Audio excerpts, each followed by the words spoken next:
All right. Per my count, we have a quorum of the building committee. We have 6 here. I don't know. That's John McGonigal. I'm just trying to see.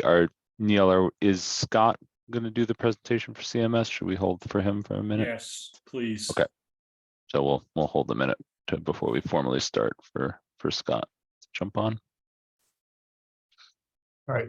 Hey, Ryan. Yes. I've got to peel off at 3:30 for a budget finance meeting. Okay. I don't know how long that's going to last. So Mhm. if we need some votes, particularly on invoices, maybe we can kind of jiggle the agenda to make sure that I get those done before 3:30. Yeah, I think what we'll probably do is we'll have Scott present those as well as the PCOs that he had just as part of his presentation, and we can kind of do motions and votes then just to make sure those get in. Looks like Scott just jumped on. All right. I don't want to hold up. Yeah. Votes if I have to get out. Yeah, we'll make sure maybe we'll have Scott go first even with his update, just so that those items are definitely in before 3:30, and then we can kind of follow with the additional updates there. All right, so let's get started. So as recent amendments to the open meeting law allow, the Police and Court Building Committee will continue to hold meetings remotely. Adequate alternative access to this meeting is provided through the Zoom link that is posted on the city's website, and all votes will be taken by roll call. Let me just promote a couple people to panelists here. Chip and Chris are in attendees. So with that, I call the meeting of the Police and Court Building Committee to order. I will just take a quick roll call just to check present. Is Ed Conley present? We have John McCarthy. Here. John Dunn. Here.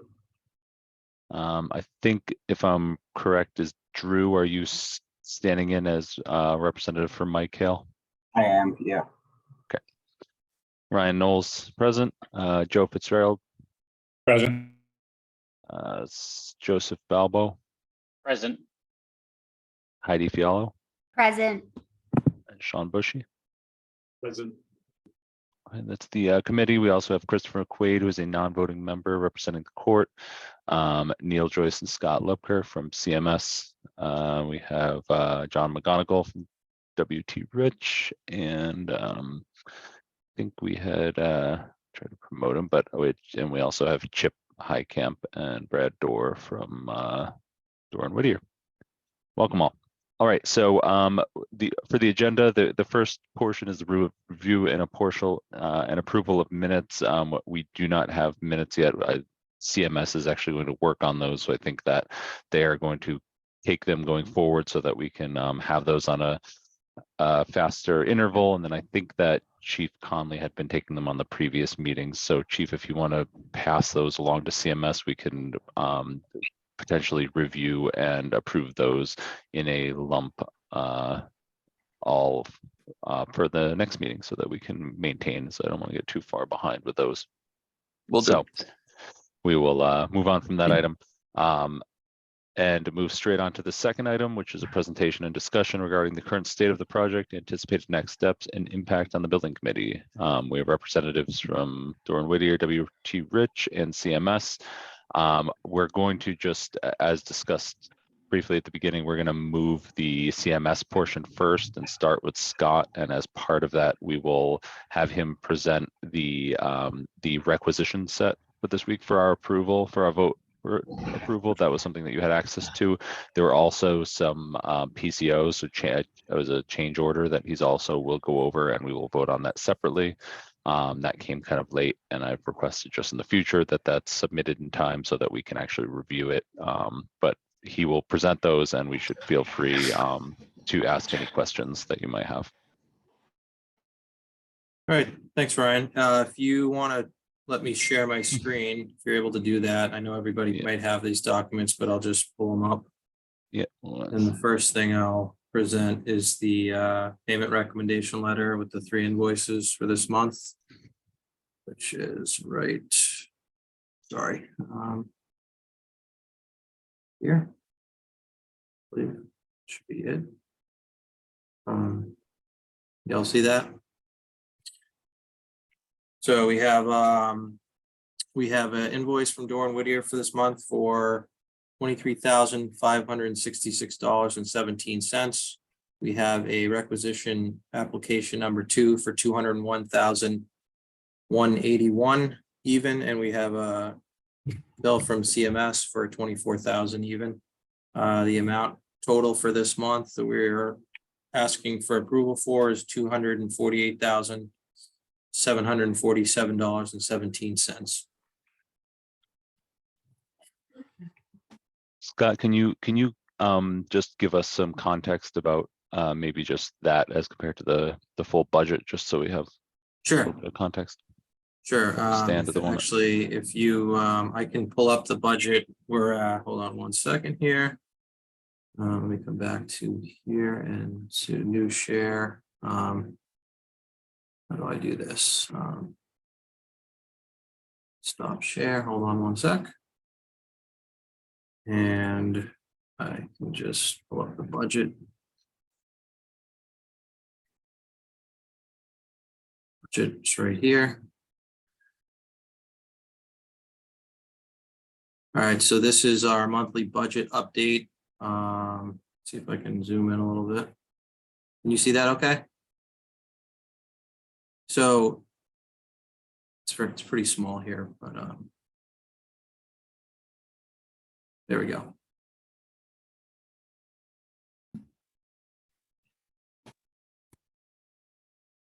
All right, so we are at well, these are the percentages here. We're at 8.1% total project expended. Everything's looking good. As Ryan mentioned, we do have a few PCOs we'd like to present for this month. I can bring those up next. Those aren't included in this budget update yet. We're waiting for the approval for those, and those will be on next month's budget update. That money would come out of the owner's contingency here, which currently we're at $1,345,622 total owner contingency. Any questions on the budget? Yeah, so do we have any questions before we move to a motion on the, let's do them in turn, we'll do the requisitions first, but is there any questions on the budget or this month's requisitions that Scott can answer for us?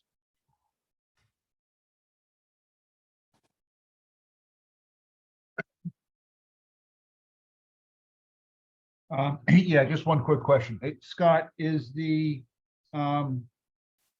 cost to date on the budget, does that reflect everything that has been invoiced so far, including these June invoices that we're seeing?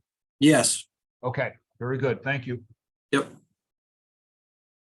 That includes the 248,747 here from this recommendation letter. All right, good. Yep. Any other questions from the committee for Scott?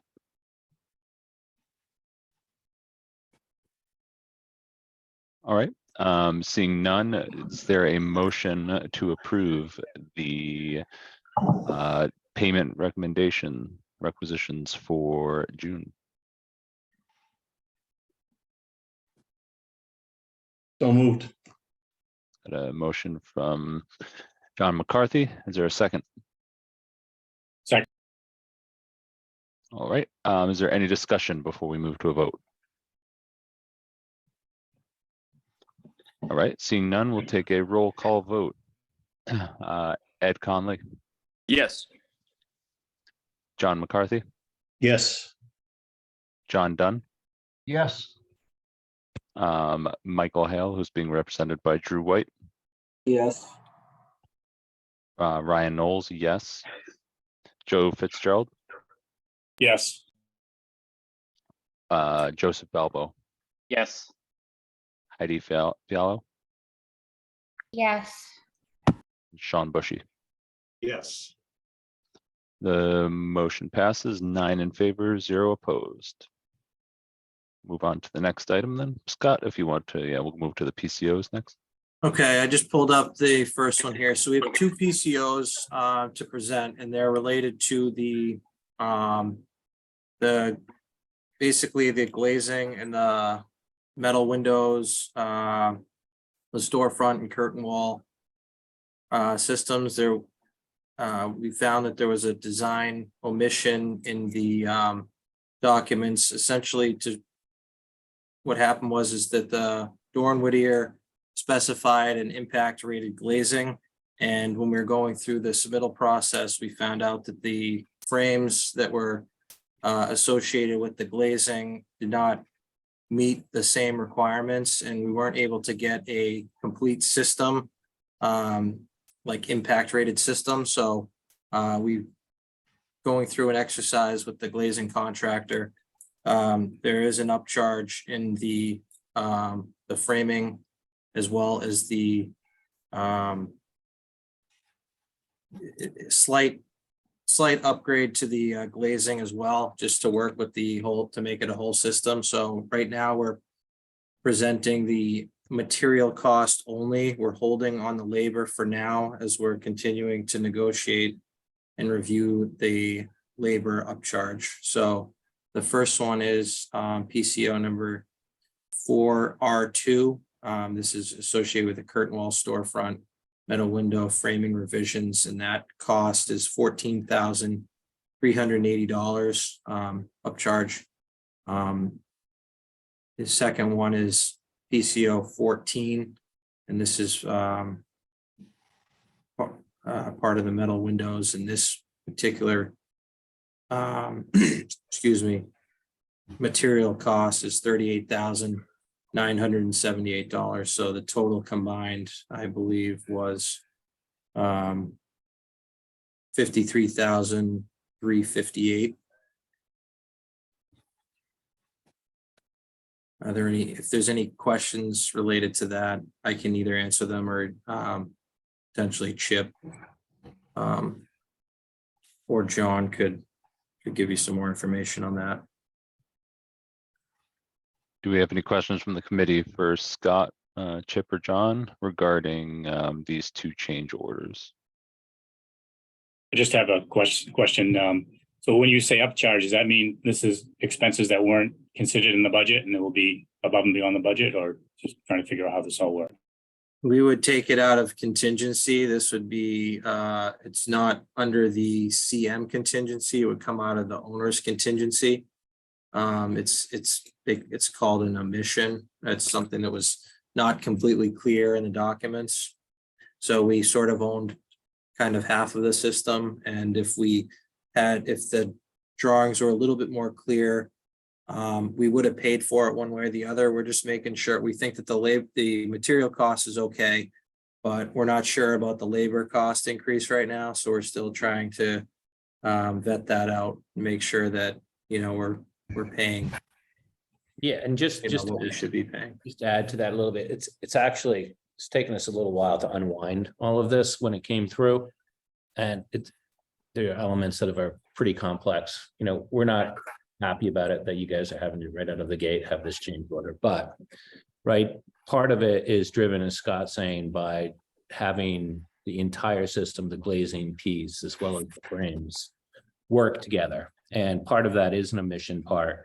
And then part of it too ties back to match purchasing requirement, because you have to have a 3 or equal. And when we went through and we specified this, our BOD, or our basis of design, was brand X. And ultimately what's submitted, which is acceptable under purchasing, was brand Y, you know, through the windows and the curtain wall storefront subcontractor. So we tried to make, you know, an accommodation there to make that work.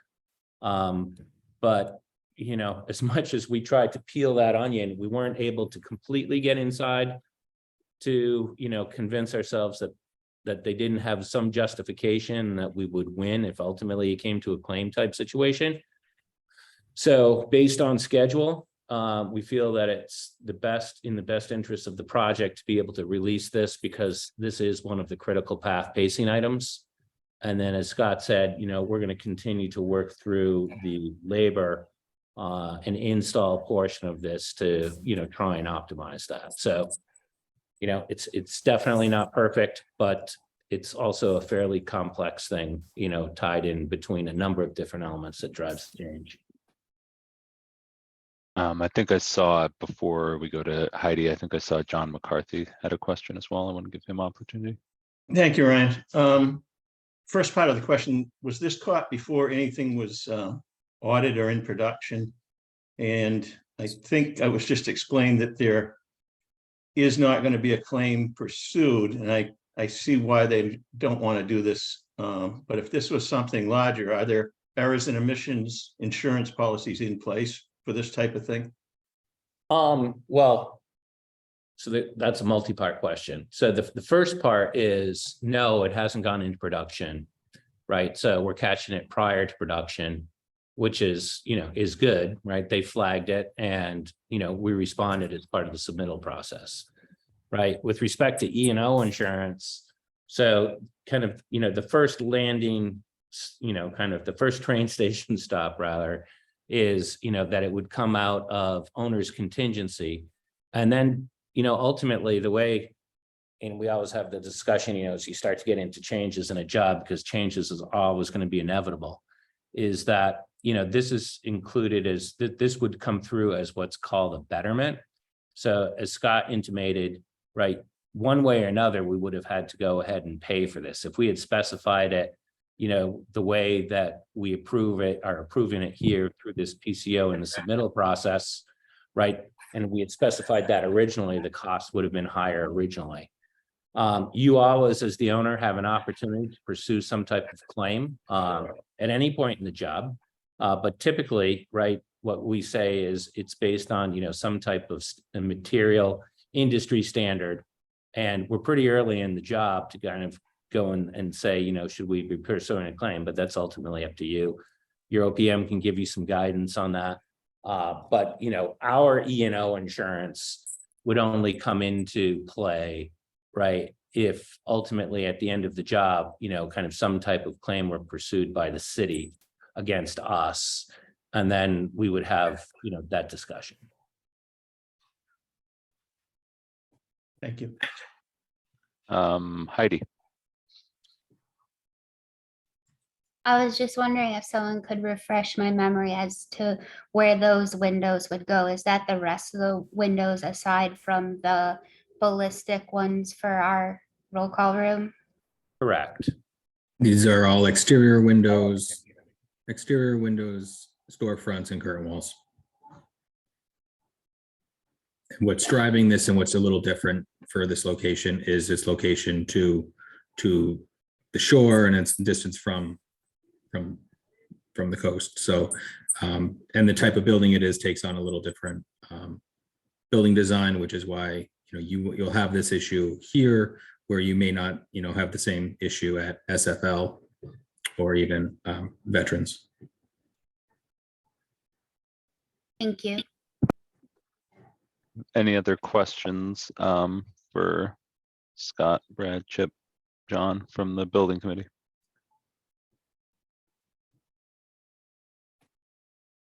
All right, then let's move to, does anybody, would anybody make a motion to approve PCOs number 4 and number 14 for a grand total? Can you remind me of grand total, Scott?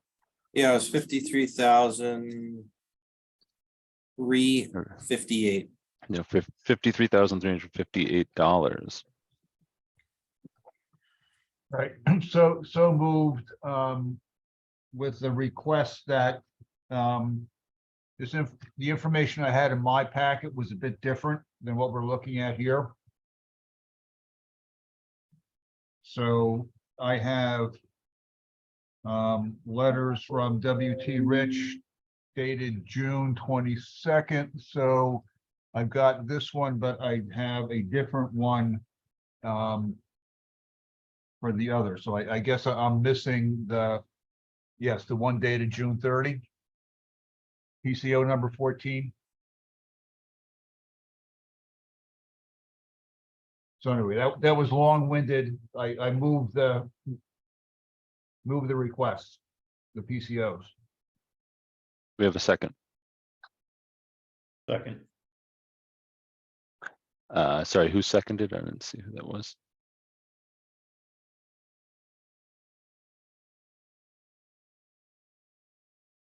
Who made the second there? It was me, Ryan. I'm sorry. Thanks, John. Okay, so we have a motion to accept PCOs number 4 and 14 by John Dunn and seconded by John McCarthy. Any discussion? All right, let's move to a roll call vote. Edward Conley, Yes. John McCarthy, Yes. John Dunn, Yes, Michael Hale, who's being represented by Drew White, Yes. Ryan Knowles, yes. Joseph Fitzgerald, Yes. Joseph Felbo, Yes. Heidi Fiallo, Yes, and Sean Bushy. Yes. The motion passes 9 in favor, 0 opposed. Is there anything else that we need to vote on today, Scott? Nope, not that I'm aware of.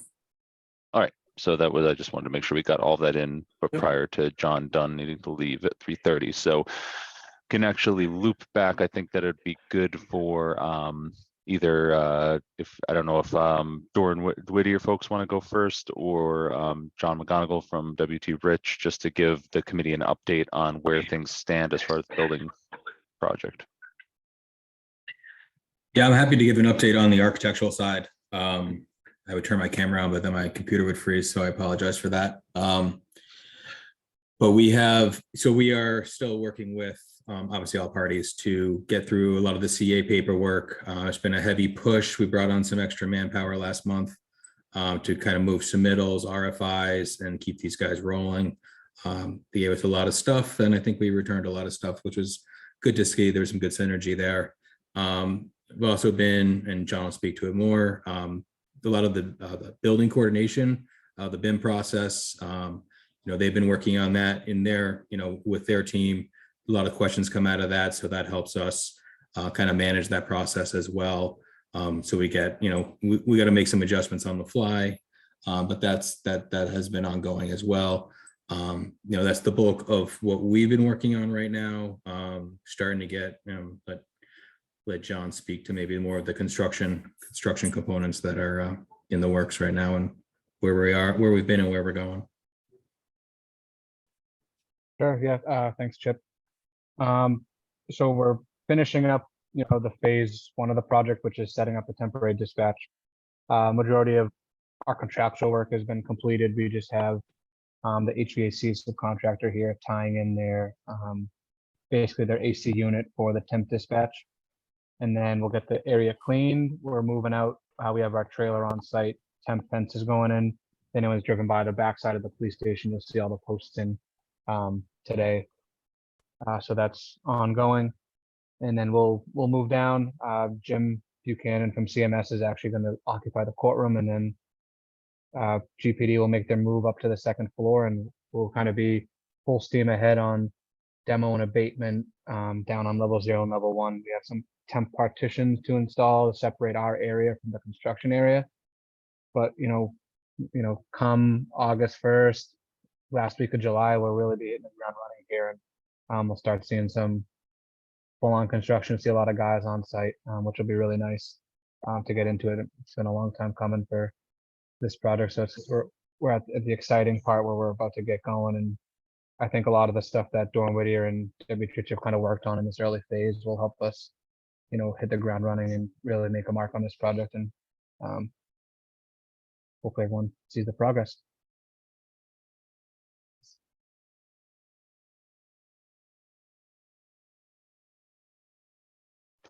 right, thank you, John. Any further update from CMS? Anything not related to requisitions or COs?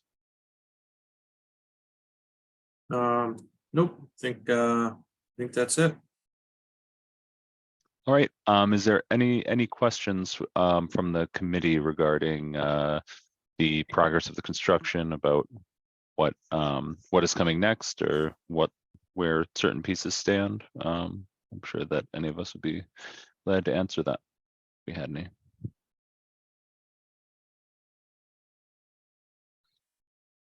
All right, well, seeing none, unless is there any final business that were not mentioned on the agenda? We have an agenda item for any business matters not known at the time of the posting that may legally come before the committee. Is there anything that anyone would like to add before we have a motion to adjourn? Ryan, I'll just add for the record that we've been asked by the department to investigate new lighting at the entrance area as well as at the rear parking lot. So we're going to have the design team looking into some potential added scope in those two areas. And we'll be reporting back to the committee at a later date for potential action on those items. Great, thank you, Neil. And any questions from the committee on that addition from Neil?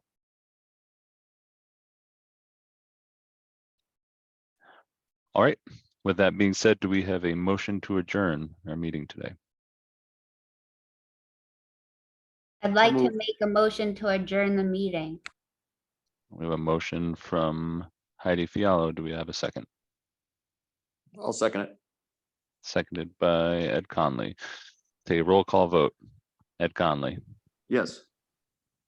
John McCarthy, Yes. John Dunn. I think he had to jump off, so John Dunn is absent. Mike Hale being represented by Drew White. Yes. Ryan Knowles, yes. Joseph Fitzgerald, Yes. Joseph Balbo, Yes. Heidi Fiallo, Yes. and Sean Bushy. Yes. The motion passes, 8 in favor, 0 opposed, and 1 absent. Thank you all. We'll be in contact with about next month's meeting and any other further updates. Thank you. Thank you. Everyone. Thank you.